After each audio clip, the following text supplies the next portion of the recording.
much. First of all, I would like to thank the organizers for giving me this opportunity.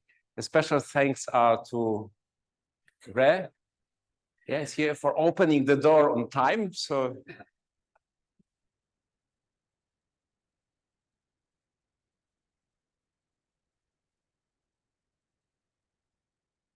right, but before I start, I have to apologize a bit. It's the topic of this talk is not really related to quantum groups and non-commutative geometry, but I would lie if I say that there is no Lie involved. So there will be a Lie involved. So perhaps it somehow fits into Kalista theme. Right. So the thing that I wanted to tell you about is something that excites me for a while, and I hope it will give you something to think about or some interest. So the problem is this. You can think about it as a theoretical question, how you define the usual structures that we know and love in algebra and commutative geometry, physics, and so on, such as algebras, Lie algebras, and so on, but not on vector spaces, but affine spaces. So to start with, everybody knows what an associative algebra is. An associative algebra is a vector space with an associative bilinear multiplication. And in particular, the multiplication is bilinear, which means it preserves addition on both arguments. And if you write it down, what it means the usual distributive laws, which we know from ring theory, or we learned at school when we learned how to add and multiply integers. Okay, so in particular, every algebra is an associative ring. Every associative algebra is an associative ring. And if you want to discuss similar structures on an affine space, then what we would replace is the word bilinear by bi-affine. But the associative, so the distributivity that you will get is slightly different. And this was actually the origin of my interest. So I will come back to this at some point, that some 15 years ago, or even more than that, people who studied set theoretical solutions to the set theoretical Young-Baxter equation, they realized it was first Rump, and then it was formalized by Sedo, Jespers, and Oklinski, that some class of solutions can be obtained or classified, or indeed all solutions of certain kind are related to a structure which is very much like rings. There are two operations, sort of addition and multiplication, and this certain distributive law, which is no longer the usual distributive law, because what we actually have for multiplication is what we want to have is that all elements are invertible. And of course, the usual distributive law prevents us from inverting zero. Okay, we learned it at school that you never divide by zero. So I looked at those distributive laws and noticed that there is some unifying way, or some sort of bridge between the usual distributive laws and those new ones called brace distributive laws, and that's the affine structures enter there. Okay, and the second question is how to define the Lie brackets in an affine environment, and this is a problem which was addressed some 20 years ago by Grabowska, Grabowski, and Urbański, who tried to follow the program of doing analytical mechanics without specified frame of reference. To specify a frame of reference, we actually need to specify an observer, which means we choose a zero and we convert an affine space into a vector space. But there was this approach originated from Tulcheyev, and before that in quantum field theory by Alan Weinstein.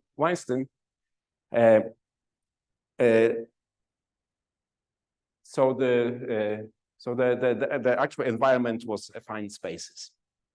Okay, so I will address both. those problems. Okay, so first of all, just a reminder, quick reminder what an affine space. So traditionally, a affine space is defined as a pair. There is a set of points and an underlying vector space. And any 2 points, we can associate a unique vector, and any point can be shifted to another point uniquely by a given vector from the vector space. Okay, that's what an affine space is. In particular, we can imagine that we have 3 points. We keep 1 point and make a vector up out of the 2 other points and add the vector to the point to get another point. And this suggests that there is some ternary operation involved. So in a affine space, we don't have addition. We can only add a vector to a point. We don't have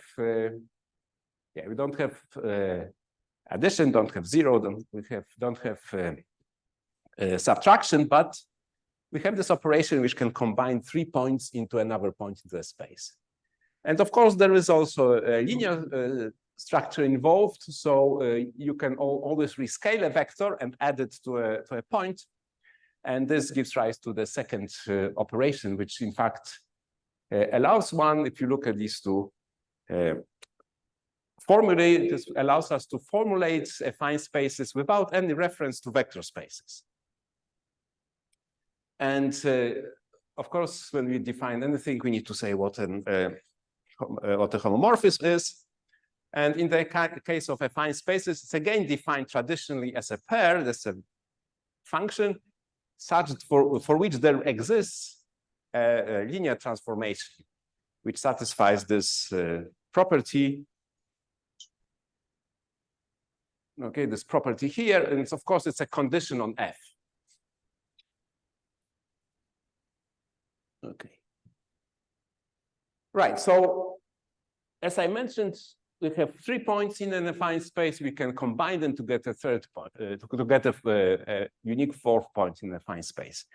In other words, we have a ternary operation.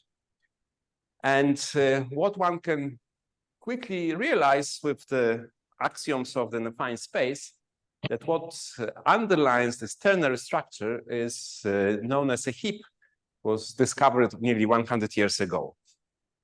So what is a heap? A heap is a set, I say non-empty, but in general could be empty, which satisfies these 2 conditions. So the first condition is a sort of associative law. Okay. So condition A is an associative law. You can, if you take 5 elements, you can act on the first 3 and then on the result, or you can act on the last 3 first and then act again with to the result, and the answers should be the same. Note that there is a jump by 2, not by 1, and there is a reason for this. And the second condition is known as the Maltsev identities. If 2 elements meet together, meets one next to each other, then we get the third element. And the heap is abelian if we can read backwards and forwards the formula and get the same answer. Okay, so if you have an abelian heap, you can also, it turns out, you can also extend the associativity by realizing that you can also shift by 1, not necessarily by 2, but also by 1. And also what you can see from this is that if you can have abelian from the axioms, if you have an abelian heap, you can apply operations in whatever way you like. Okay, so you will see at some point I will write longer expressions with those angled brackets, always taking odd number of arguments. And I will not write any intermediate brackets inside, because you can, just like with the usual associativity, we don't write brackets when we multiply points together. A typical example of this is, and actually it's a key example. If you have a group and take a subgroup and take a coset, then a coset is a heap with the operation. You take the first element, the inverse of the middle one, and the third element, and multiply them together. And this simple calculation shows you that this is all defined well inside the concept. And the subgroup does not have to be normal. Okay, it's just a subgroup. And the homomorphism of heaps is a very simple algebraic system. So the universal algebra tells us that the homomorphism will be just a function which preserves the operations. Well, operation, in this case, the set has just one operation. Okay, the connection with groups comes next. So if we have a group, every group is a heap. You just combine the operations, so take 3 elements, and the middle one is the inverse. I write this in an abelian form, but you can think about plus as non-abelian group operation, minus b would be just the inverse of b. And if the group is abelian, heap is abelian. But also there is a way of going back. If you have a heap and non-empty heap and take any element, then you can reduce the ternary operation to a binary operation. And this binary operation is just a group, defines a group structure on your set in which the chosen element is the neutral element, and I wrote the inverse there. So you sandwich an element that you want to invert into in between the chosen element. Okay, now, so there is a way of going from groups to heaps and heaps to groups. And important observation is that if you start with the a heap, pick any element, make a group out of it, and then use the first method to get back a heap operation, then what you will get will be the original heap operation, no change there. And this is quite useful because for some reason we are more skilled, perhaps, or trained to deal with binary operations rather than ternary operations. You can always, if you do calculations with heaps, you can always pick your favorite element, do the usual group calculations, and at the end convert everything into the heap language. Of course, this works in the particular examples, but if you want to make some categorical statements, then never go this route because you will get completely wrong answers. Okay, so the affine spaces. So this has been known for a while, and so a sort of folklore knowledge that you can define an affine space without any reference to an underlying vector space. And if you want to read about it, there's a recent paper of mine with Simeon Bras and Bernard Rybowowicz and Paulo Sarako. Okay, so an affine space is just a heap with an action of a field. Now, this action is a sort of ternary action. It's a ternary action. So you have 3 arguments. The first one is from the field. It's a scalar and 2 elements of your set or heap. And I write it in this particular way, and I will call this A a base. So it's an action, the lambda axiom B the base A. Okay, so what we request is that this operation, when we fix a base point, it's a bi-heap map. So it preserves the heap operation in the heap A when you fix a scalar. And when you fix an element of a heap, then of course field is an abelian group. So it's an abelian heap, and that's what the bi-heap, the heap operational heap map refers to.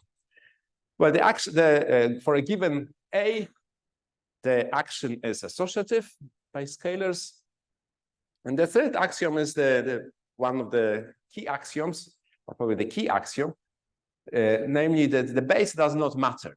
Because if you choose one base, you can always, there is a prescription how to change to any other base, which is important because in this affine point of view, the affine space point of view, or the point of view where on mechanics where you don't have a frame of reference, there should be no distinguished points. And this axiom guarantees that there is no distinction between elements of the affine space. And of course, there are 2 special elements in a field, so we need to say how they act on the the elements of the heap.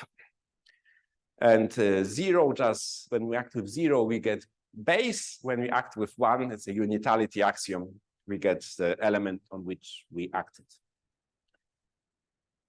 Okay, so explicitly, this ternary operation is just A plus the vector from B to C.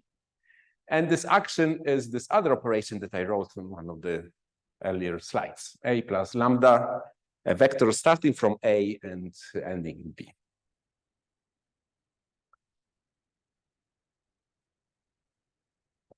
Okay, so in the definition of an affine space, you don't need vector spaces at all. But if you insist on fixing an observer at some point and finding a vector space, then where is it? Well, as I explained, if you pick an element, any element in a heap, you get an abelian group.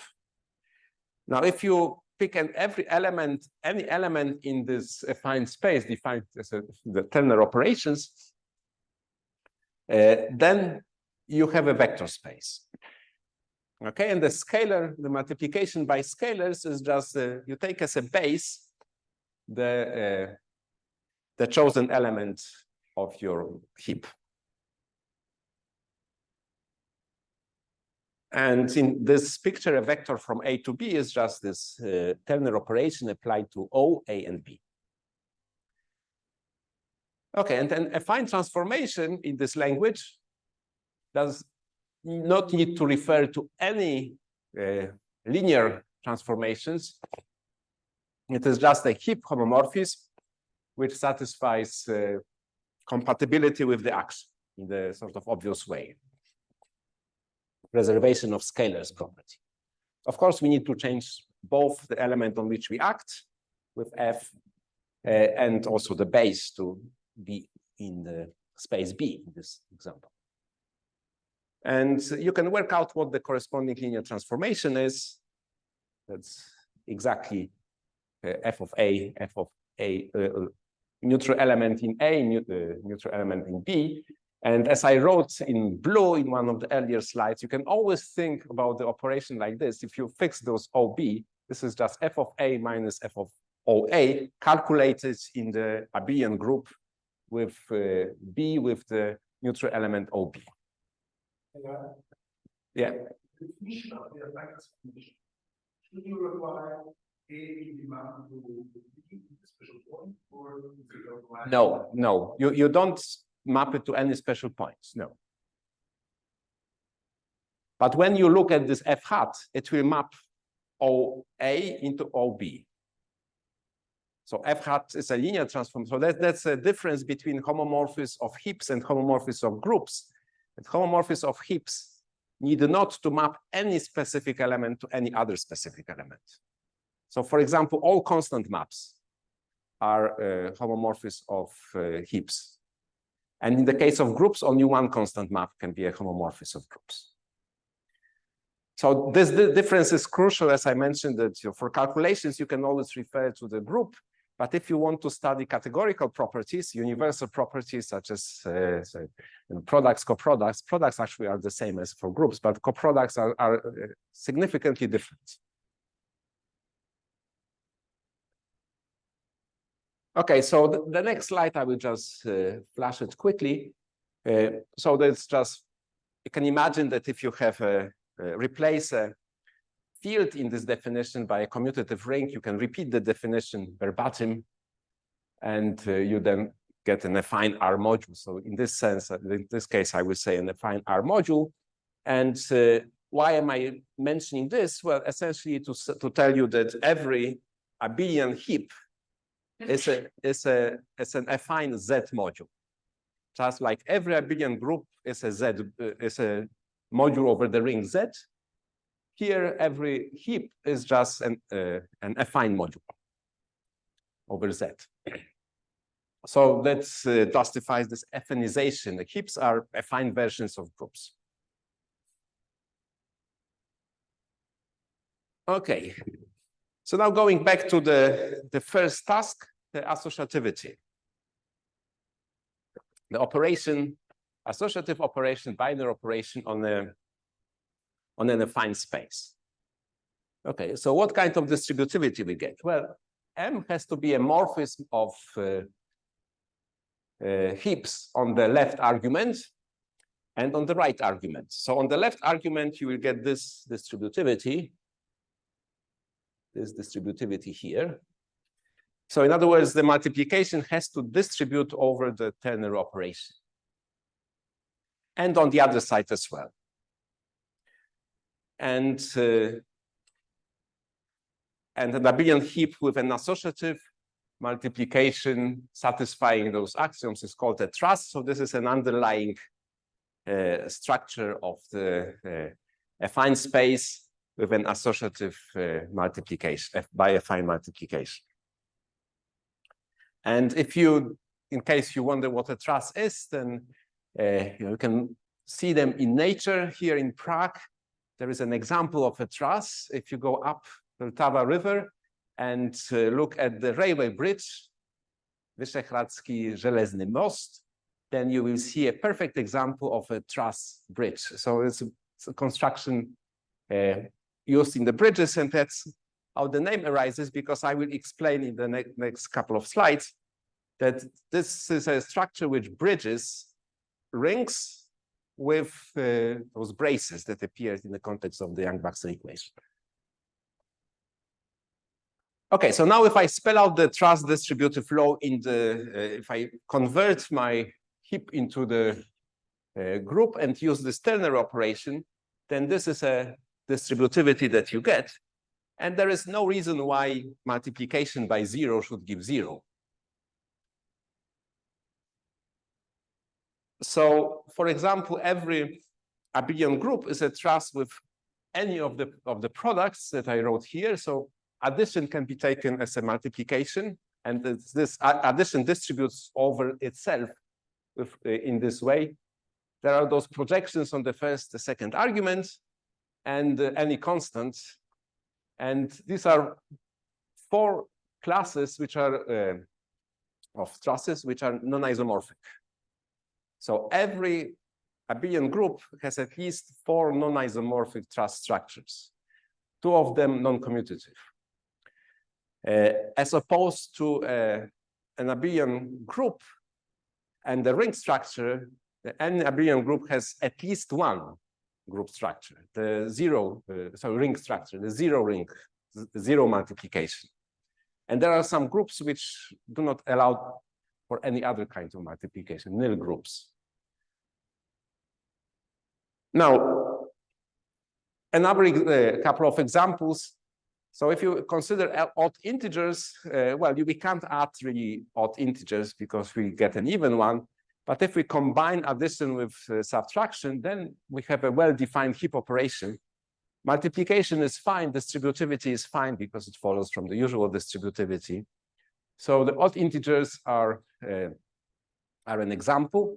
So every ring is an example as well. So from the truss point of view, there is no difference between odd and even integers. Okay, so the odd integers are not really that odd from this point of view. And odd fractions, so these are fractions in which you have both the numerator and denominator odd, and they also satisfy the axioms. In this case, this is an example of a two-sided brace because you can invert every such fraction. So you also have a group structure in multiplication. Okay, so these are 2 types of distributive laws that we know. Well, the first one we know from early days. Our education, the ring distributive law, which immediately implies that A times 0 must be 0. And the brace type, this new one, introduced by Rump, the context of the Young-Baxter equation.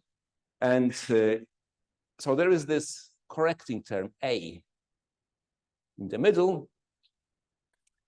And this, the consequence of this is that 0 is equal to 1. And when I saw this kind of distributive law, I was a bit, I felt some uneasiness because I mean, if you come from the traditional ring theory, 0 equals 1 only in one case. So there is something not quite right. And the idea was to try to find a structure which would allow us to move from one kind of distributive law to another.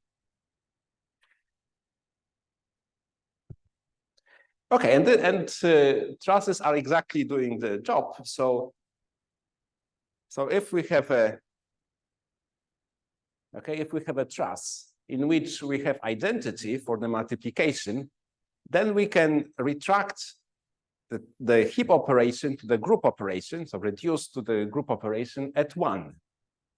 And as a result, the distributive law that we will get will be exactly the brace type distributive law. And indeed, 1 then becomes a neutral operation for both addition and multiplication. Now, if a truss has another property, has an element which we call absorber, which has this absorbing property that A times 0 is 0, and on the other side, then we can retract the heap operation to the group operation at this point. So 0 becomes neutral element for addition. And then you get a ring distributive law and already the impossibility of inverting 0 built in. Okay, so everybody know what a truss is. So first of all, they can be understood as algebras on affine Z spaces. So affine Z space, which is the same as an abelian heap with an associative multiplication. Now, there are slices of rings over Z. So if we have a surjective map from any ring, not necessarily with identity, from any associative ring to Z, and this is a not unital, not necessarily unital map, of course, because R might not have identity. Then what we can do, we can look at the inverse image of identity, the number 1 in Z, and this is a truss. And on the next slide, I will show you the result which I obtained with my friends there, which tells us that every truss actually can be obtained in that way. So trusses are the same as the slices of rings over Z. So how does it work? So if we start with a truss, then to every truss, pick an element, so non-empty. Then we can reduce the ternary operation to a group operation. And then we can modify the multiplication in such a way that we actually get a ring. Okay, so this is a formula written as using the heap operation, this bullet multiplication, and in the additive setup. Okay, there is always just any element in T, so there is no reason that A times O would behave in a particular way. So that's why AO must be there. Okay, so now what we can do, so we have a truss, we convert it into a ring, but now we extend it. So define a ring structure, a specific ring structure on the direct sum of the ring with Z. Okay, the formula is there. But what you can read from this formula is that if you choose the 0 part, T times 0, okay, so if both K and L are 0, then you will get an ideal in STO. Okay, so this gives an ideal.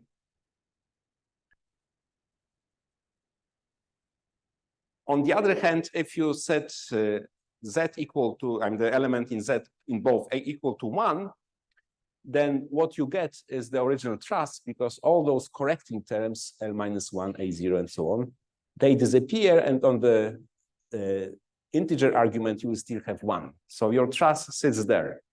So you build a ring in which the truss is embedded as a particular coset of this ideal. Okay, so that's the connection. So there are many ways of thinking what a truss is, but if you can imagine an extension of a ring, non-unitary ring by integers, then you will have a truss there, and every truss can be obtained in that way. Okay, the trusses also appear in different contexts. And they are related to endomorphisms of elliptic curves. So if you have an elliptic curve, you can define on this. This is something which is quite standard. If you say complex non-singular elliptic curve, then usually people say, well, we have an additive group structure there. But this defining the addition forces us to make a particular choice of the point in infinity, typically, which becomes the zero, include this point in infinity, and then we have the group structure. But in fact, what you have in a very natural way is not a group structure, but a heap structure. And here I describe the construction. So how do we construct the heap operation? Okay, I pick up I choose 3 points on the elliptic curves, A, B, C. And then I draw a line between from going through A and C. It will have to cross by Bézout theorem, we have to cross the curve in another point and say the point D. Okay, so now I have points D and the middle point on which I want to act, B. So I drew a line through them. Again, by the Bézout theorem, it crosses the curve in the third point. And this third point is precisely the result of the ternary operation. There should be angled brackets there. So ABC is the ternary operation. And you can easily check it's a heap. Actually, you can see it from and if you look at the curve as a quotient of C, then you will also see this by lattice. You can see it clearly. Now, if you have a non-singular complex elliptic curve, then the endomorphism of this curve, endomorphism in analytic sense, so analytical maps from the curve to itself, are actually endomorphisms of this heap. Not all heap not all of heap endomorphisms are correspond to endomorphisms of E, but they are naturally endomorphisms of this heap. And if you restrict this endomorphism, well, if you look at the endomorphism of a heap, then you actually have a truss. So you can compose endomorphisms.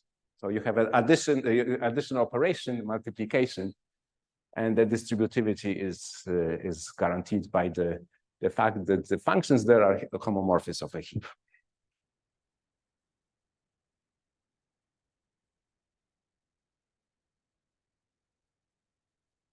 Okay. So trusses appear in the context of the Young-Baxter set theoretic Young-Baxter equation, but also, as you can see, in algebraic geometric context as well. Okay, so now let's move to Lie part. So the second task was how to define a Lie bracket. Okay, so a affine space doesn't have a zero, doesn't have a subtraction. So if you want to define a Lie bracket, then Lie bracket has to be antisymmetric, right? So how do you define antisymmetry without zero or subtraction? So Grabowski and Urbański had the idea that, well, you use the underlying vector space. So a affine space has an underlying vector space. And then if you define your operation with values in the underlying vector space, then antisymmetry, everything makes sense there. But somehow it's departing from the philosophy because of this frame-independent description of mechanics. Because for this, you need to choose a vector space, right? So somehow there is this breaks somehow the idea of this independence. So with my student James Papworth, we started to look how can we define Lie brackets without referring to vector spaces at all. So let's review the definition. So I will refer to this as GGU definition. So the traditionally defined affine space is a pair, and the affine space and the vector space. And the Lie bracket they define, I will call it a vector valued Lie bracket, okay, takes as input two elements of an affine space and delivers a vector. Okay, then we say it's anti-symmetric. So we know what it means. We have 0 in a arrow. And then it has to satisfy the Jacobi identity to be a Lie bracket. But then a problem arises that once we applied this bracket into a pair to the pair of elements, we are no longer in the original affine space, but in the underlying vector space. But the definition of an affine transformation, so this is a bi-affine map, so the definition of an affine transformation relates also to existence of linear function. And we use this linear function there. So this hat indicates that we are taking a linear part. Okay, and then we can, everything has the input from the right set, right domain. We can write this sum here and equate it to 0. We have the Jacobi identity.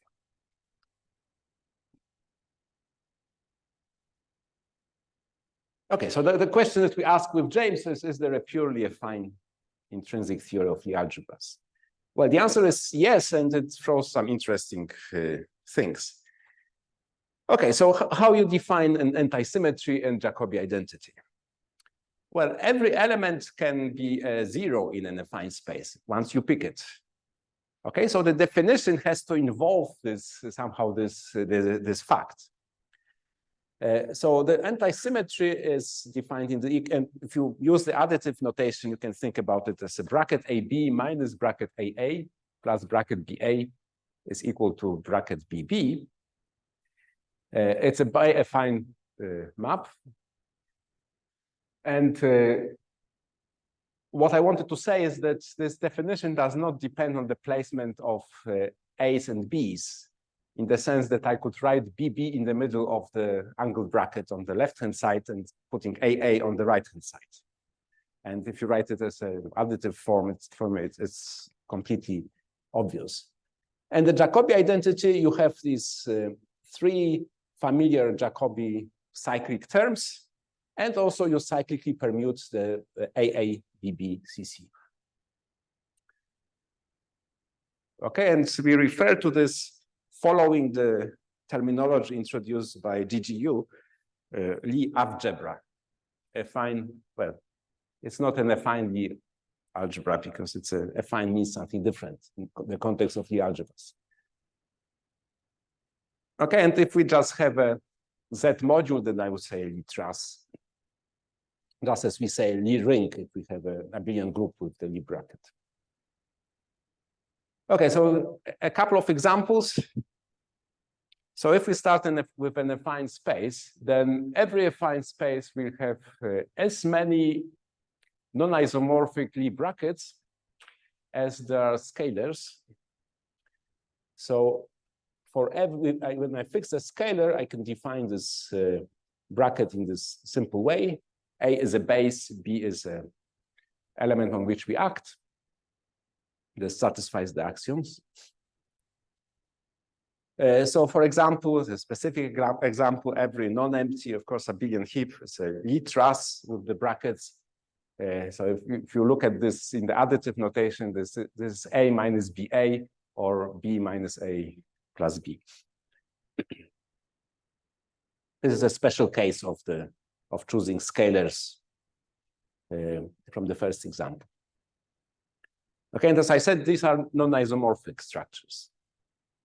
So quite a lot of them. How does it relate to the GGU definition? I mean, forget the characteristic thing here. I mean, they were working on the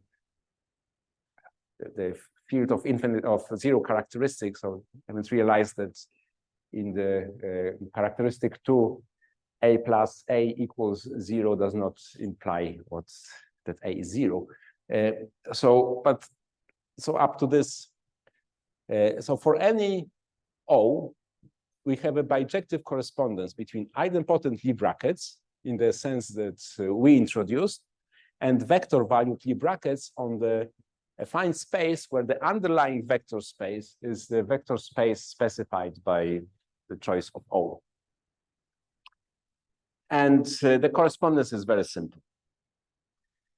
Okay, so perhaps a key property here is in this correspondence is to the second equality, which tells you exactly how you should think about a Lie bracket in purely affine setup.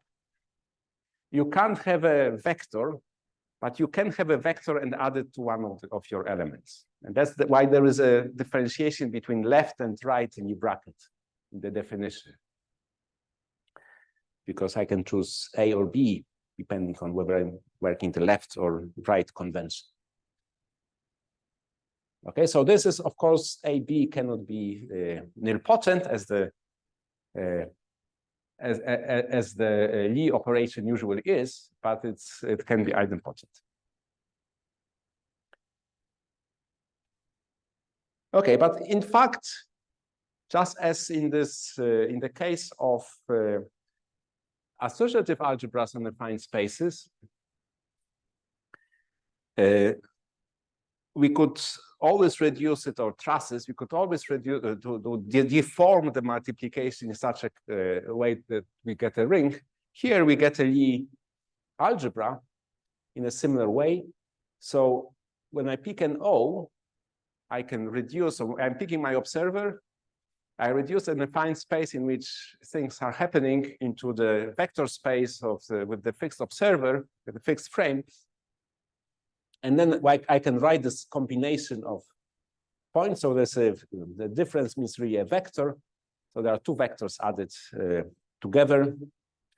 So there are correcting terms that make this bracket with O bilinear, not just bi-affine.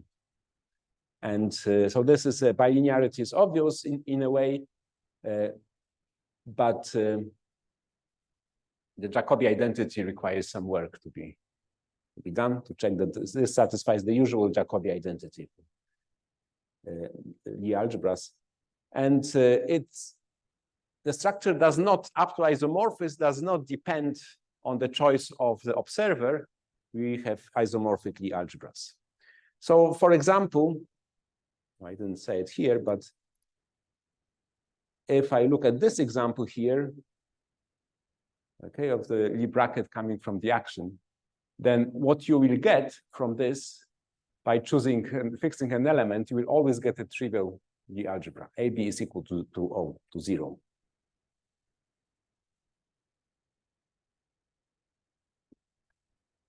So all of those things collapse. And that's somehow reflects also what happens in the case of trusses. So, so for example, on the set of integers, you have very few ring structures,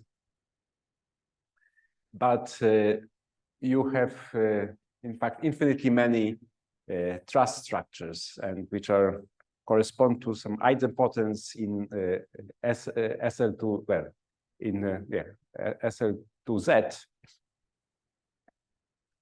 And we can classify them up to, there is an action of an infinite dihedral group, which classifies all those non-isomorphic ones. Okay, so an associative algebra, so it's an affine space with associative multiplication, has the Lie algebra structure, the bracket, which is, if you write it in an additive form, it's AB minus BA, so just a commutator bracket plus the correction B.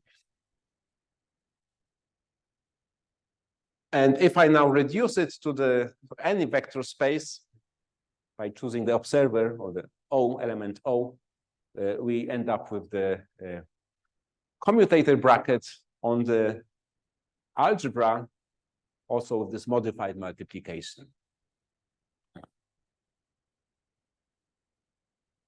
Okay, another thing that one can look at is in context of Lie algebras. So Lie algebras arise whenever there are derivations, there are Lie algebras. But how can you define a derivation in the setup where you don't have binary addition? Okay, clearly, the Leibniz rule is a problem. So one way to overcome this problem is to think, if you think geometrically, what a derivation in a affine space is, well, you usually assign a vector, right? Derivation will be living in the derivative of a point, will be living in the underlying vector space. But what you can always go back to your affine space by adding the vector to your original point. And that's exactly what this kind of derivation does in the affine setup. So this is the Leibniz rule. So we have an affine map from A to A, which satisfies, again, if I read it in the additive word, then it would be xab minus ab, the correcting terms, plus axb.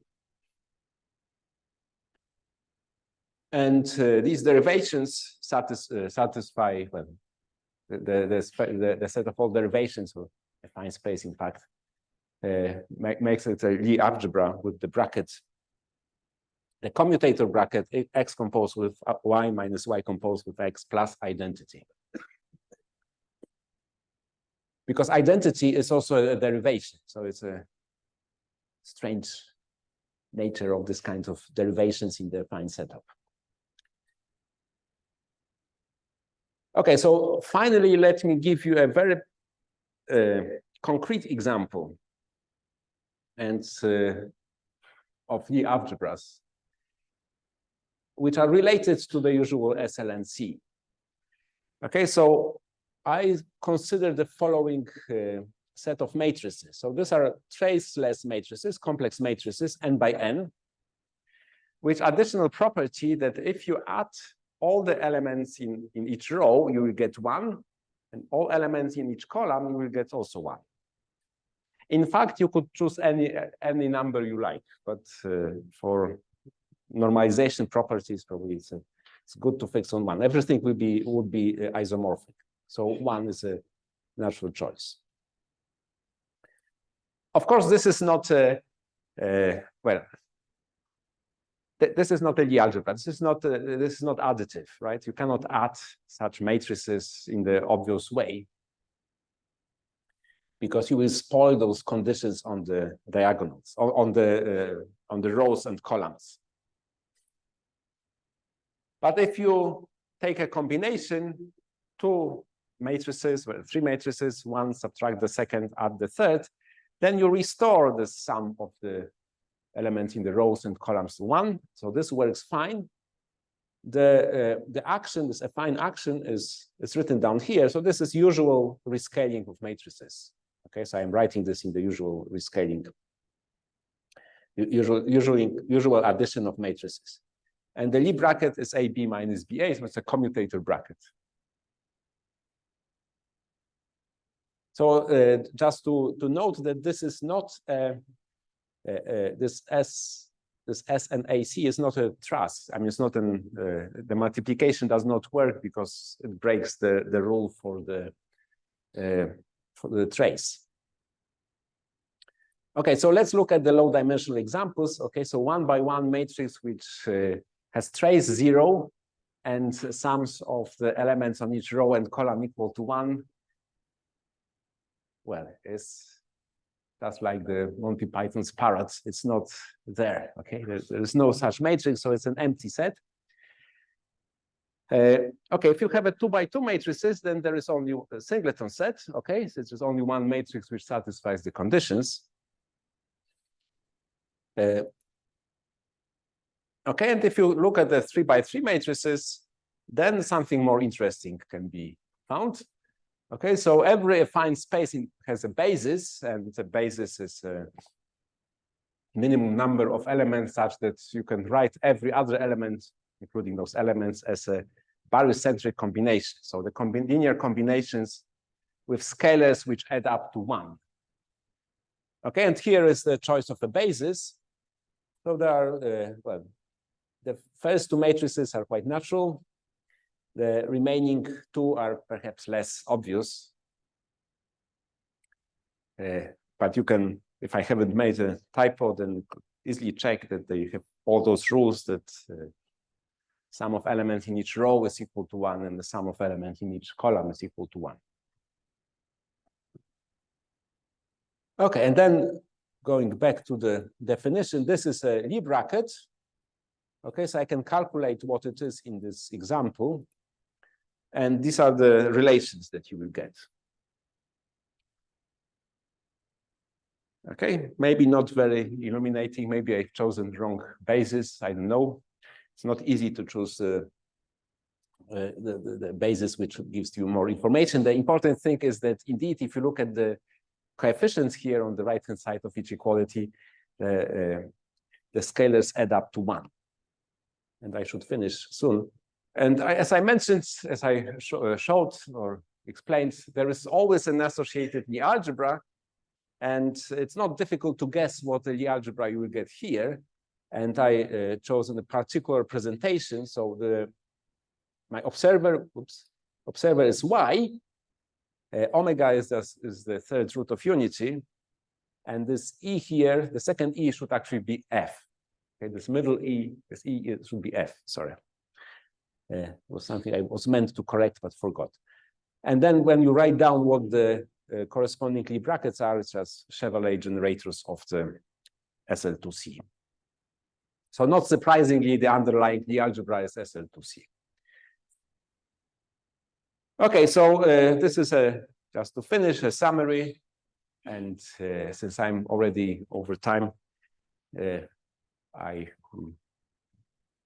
let you read it, and thank you very much.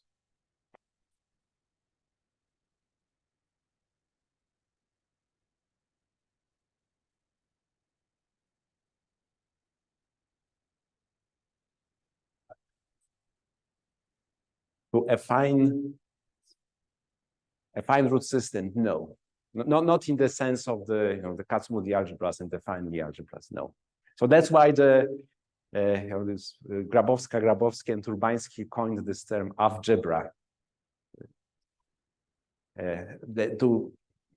Not to suggest any connections with affine Lie algebras. Yeah. We have a question to follow up. What is known about the theory? Is there an example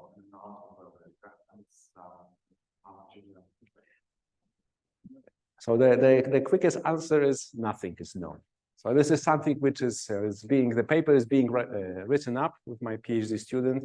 So very fresh, and there are a lot of open questions that you can ask. And one obvious question is representation theory. So you can do representation theory, define representation, and then start to study reducible representations and so on. So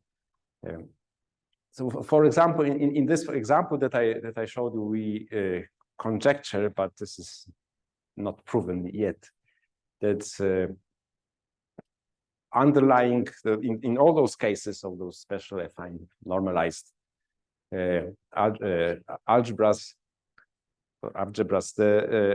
all the underlying Lie algebras will be SLN type. So that's by dimension arguments, that's what it should be. But so you can easily calculate what is the dimension of this algebra of this affine space, and it suggests that but it's not yet proven. Other questions? Well, if not, then speak again.